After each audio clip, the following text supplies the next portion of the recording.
రాజకీయాల్లో వ్యూహ ప్రతివ్యూహాల కంటే భావోద్వేగాలు ఓటర్లను ప్రభావితం చేయడంలో కీలక పాత్ర పోషిస్తాయి.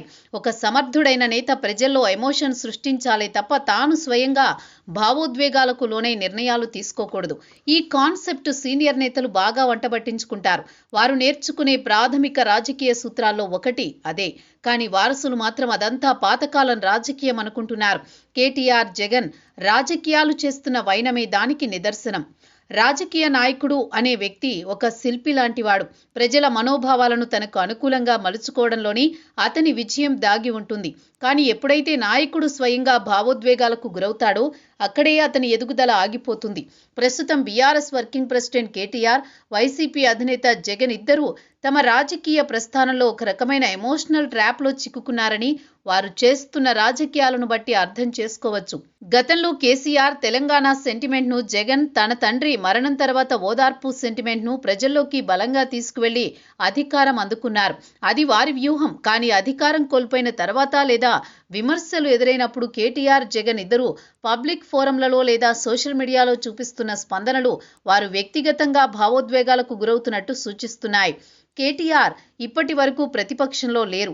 అధికారం, తిరుగులేని సపోర్ట్ పొందుతూ వచ్చారు. గత 2 ఏళ్లుగా అనధికారికంగా ప్రతిపక్ష నేతగా ప్రభుత్వాన్ని ఢీకొడుతున్నారు.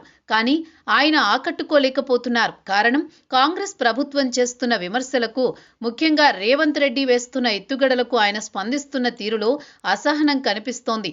సభలో లేదా ప్రెస్ మీట్లలో ఆయన వాడుతున్న కొన్ని పదజాలాలు చూస్తుంటే ప్రత్యర్థి వేసిన వ్యూహంలో చిక్కుకుని ఎమోషనల్ అవుతున్నారా అనే అభిప్రాయం కలుగుతోంది. అసెంబ్లీలో రేవంత్ కు గౌరవం ఇవ్వకపోవడం కూడా ఇలాంటిదే. ఇది పార్టీ క్యాడర్లో ధైర్యం నింపడం కంటే నాయకత్వంలో ఆందోళనను బయటపెడుతోంది. జగన్ విషయంలో కూడా దాదాపు ఇదే పరిస్థితి. 151 సీట్ల నుండి 11 సీట్లకు పడిపోయిన తర్వాత కూడా ఆయన తన రాజకీయ భాషలో మార్పు తీసుకురాలేదు. రప్పారప్పా నరికేస్తామంటూ బేలగా బెదిరిస్తున్నారు. ఆయనలోని కక్ష సాధింపు ధోరణిని చూస్తున్నాయి తప్ప ప్రజల నాడిని పట్టుకున్నట్టు అనిపించడం లేదు. ఓటమిని జీర్ణించుకోలేక భావోద్వేగంతో తీసుకునే నిర్ణయాలు, ఇచ్చే స్టేట్మెంట్లు తటస్థ ఓటర్లను మరింత దూరం చేసే ప్రమాదం ఉంది. నాయకుడు భావోద్వేగాలకు లోనైనప్పుడు ప్రత్యర్థి ఎటు నుండి దెబ్బతీస్తాడో గమనించలేరు. అతిగా స్పందించడం వల్ల సెల్ఫ్ గోల్ వేసుకునే అవకాశం ఉంది.